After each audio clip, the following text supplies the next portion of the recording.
आज हम बनाएंगे फक्की उन औरतों के लिए जिन्हें कमर दर्द, पट्ठों का दर्द, जोड़ों की दर्द है, खास जो न्यू मदर है। ये एक देसी रेमेडी है जो कि हमारी अम्मियाँ, नानियाँ, दादियाँ इस्तेमाल करती आई हैं। ये है कमर कस, इसको चारे गूंद कहते हैं। ये 4 गूंद है। और ये है सुपारी पाक। हम कमर कस और चारे गूंद का वजन कर लेंगे। ये कमर कस है, हमें कमर कस चाहिए होगी 150 ग्राम। ये कमर दर्द, पट्ठों का दर्द, ये बहुत ही मुफीद है। हम इसे निकाल लेंगे। अब हम चारों गूंद का वजन करेंगे। ये हमें 250 ग्राम चाहिए होगा। इसका वजन 250 ग्राम है। ये गूंदे 150 ग्राम कमर कस। ये है मेरे पास सुपारी पाक, ये देख सकते हो आप, 130 ग्राम लिखा हुआ है ऊपर।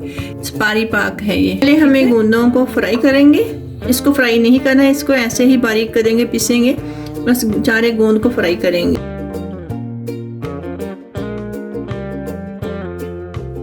आप कोई भी ऑयल ले सकते हो, लेकिन मैं जैतून की ऑयल का इस्तेमाल करूंगी और थोड़ा सा ज़्यादा ऑयल इस्तेमाल करूंगी। लेकिन अक्सर इसको फक्की बनाते वक्त ज़्यादा ऑयल का इस्तेमाल नहीं करते, इसको खुश्क रखते हैं। ऑयल कम इस्तेमाल करूंगी तो सुपारी पाक और जो कमर कस है वो बिल्कुल खुश्क होती है, जब खाओ तो गले को चिपकती है। इसलिए मैं जब भी गूंद फ्राई करती हूँ थोड़ा सा खुला ऑयल लेती हूँ, ताकि थोड़ी सी ये ऑयली सी हो जाए, ताकि जब हम सुपारी पाक और कमर का पीस कर इसमें मिक्स करें, जब ये फक्की तैयार हो तो थोड़ी थोड़ी सी ऑयली सी हो, खुश्क बिल्कुल नहीं हो, ताकि हमारे गले को ना चिपके। ये मैंने पैन में जैतून का ऑयल लिया था और आधी ही गूंदें मैंने इसमें डाल दी थी, वो फ्राई करके मैंने निकाल ली हैं। जो आधी गूंदें बाकी बची थी वो मैंने अभी इसी ऑयल में डाली हैं। ये भी मैं इसको फ्राई करके निकाल लूँगी।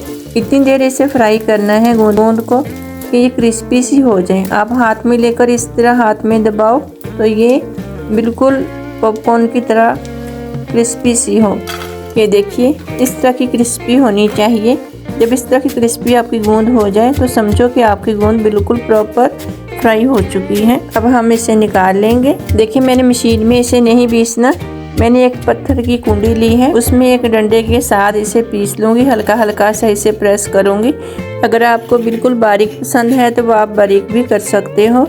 ये लेडीज़ के लिए बहुत अच्छी है। जिन औरतों को मेंसेस के बाद लकोरिए का तकलीफ़ होती है, पानी का मसला है, ये उनके लिए बहुत बहुत बहुत ही मुफीद है। ये सुपारी पाक, ये चारे गूंदे और कमर कस उन बच्चियों के लिए, उन औरतों के लिए बहुत मुफीद है। खास तौर पर न्यू मदर के लिए, जिनके यहाँ न्यू बेबी आते हैं, उनके लिए बहुत ही ये फ़ायदेमंद है। वो ज़रूर ये खाएं। कमर कस, कमर की दर्द, पट्ठों का दर्द और जोड़ों के दर्द के लिए चारे गूंदे, कमर कस और सुपारी पाक ये बहुत ही अच्छी है। हमारी नानियाँ दादियाँ जो होती थी ना, वो ये पहले बनाती। हम देसी जड़ी बूटियों को छोड़कर हम अंग्रेजी दवाइयों को पीछे भागना शुरू हो गए हैं। ये हर औरत को खानी चाहिए, हर बेटी को खानी चाहिए, सबके लिए बहुत अच्छी है। ये देखिए, माशाल्लाह से मेरी कमर कस बिल्कुल बारीक पिस चुकी है। मैंने इसे छलनी से छान कर फिर दोबारा इसमें डाला था। ये भी मैं इसी में डाल दूंगी। ये है मेरे पास सुपारी पाक, ये चारे गूंद और कमर कस जो मैंने पीसी है, इसी को प्रेस को भी मैं डाल दूंगी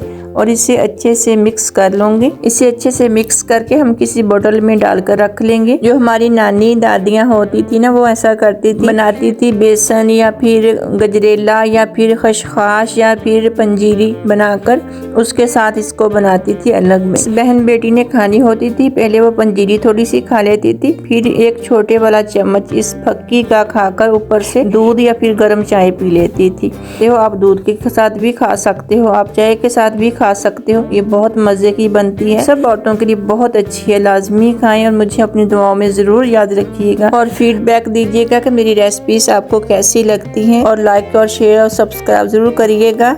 अपनी दुआओं में हमें याद रखिएगा। अपना और अपनी फैमिलीज का बहुत सारा ख्याल रखिएगा। अल्लाह हाफिज।